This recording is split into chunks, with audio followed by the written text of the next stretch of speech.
জুলাই সনদ যদি বাস্তবায়ন না হয়, তাহলে আমাদের ছেলেদের রক্তের যে রক্তটা দিয়েছে তাদের স্বপ্ন কোনো দিন বাস্তবায়ন হবে না। তারা তো আর এমনি এমনি রক্ত দেয়নি, এই দেশটাকে সুন্দর করার জন্যই তারা রক্ত দিয়েছে।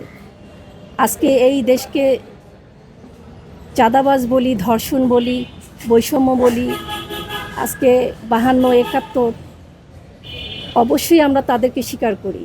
তাদের অপূর্ণ চাওয়া পাওয়াগুলো দীর্ঘদিন জমতে জমতে আজকে 24-এর এই আন্দোলন।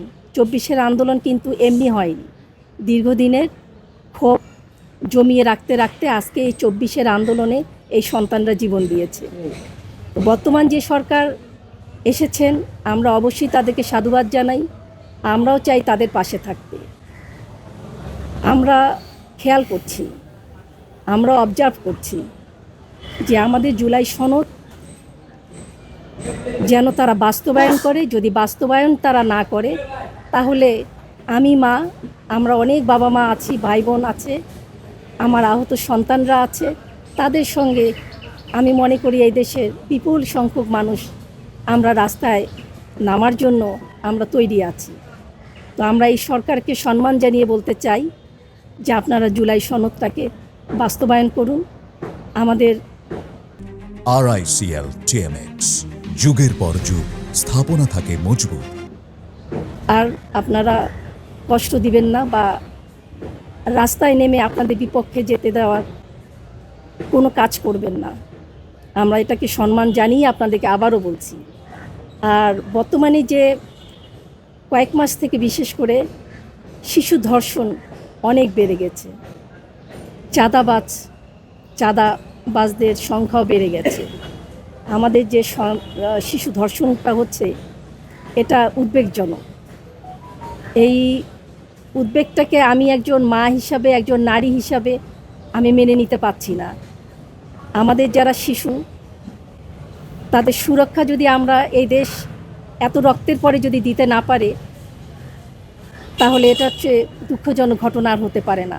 এই সরকারের কাছে আমাদের অবশ্যই, আমি বলবো, এটা আকুল আবেদনই জানাবো, তারা যেন এই ব্যাপারগুলোকে গুরুত্বের সঙ্গে দেখে এবং যারা ধর্ষণকারী তাদের কঠোর শাস্তি হওয়াটা খুবই দরকার। আমাদের দেশে বিচার ব্যবস্থা আছে, আইন আছে, শাসন আছে, আসলে আইনের শাসন কোথাও নেই। আমাদের যদি এই আইনের শাসনটাকে মানতে যদি বাধ্য করে এই সরকার, এবং বিচার বিভাগকেও অবশ্যই এই কনফারেন্সের মাধ্যমে জানাতে চাই, আপনারা অবশ্যই এই ব্যাপারটাকে আপনারাও গুরুত্বের সঙ্গে দেখবেন, যাতে প্রত্যেকটা বিচারের সুষ্ঠু বিচার পাওয়া যায়।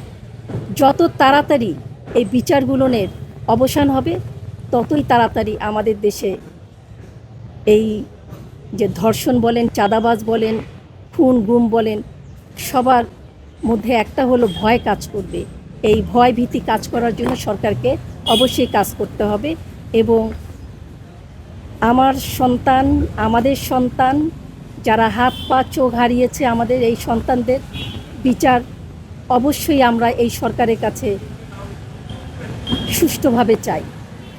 সরকার যেন আমাদের এই বিচার নিয়ে কোনো ধরনের টালবাহানা না করেন, এবং বিশেষ করে হাদির বিচার, আমাদের সন্তানের সঙ্গে আমি আমার হাদির বিচারও আমি চাই।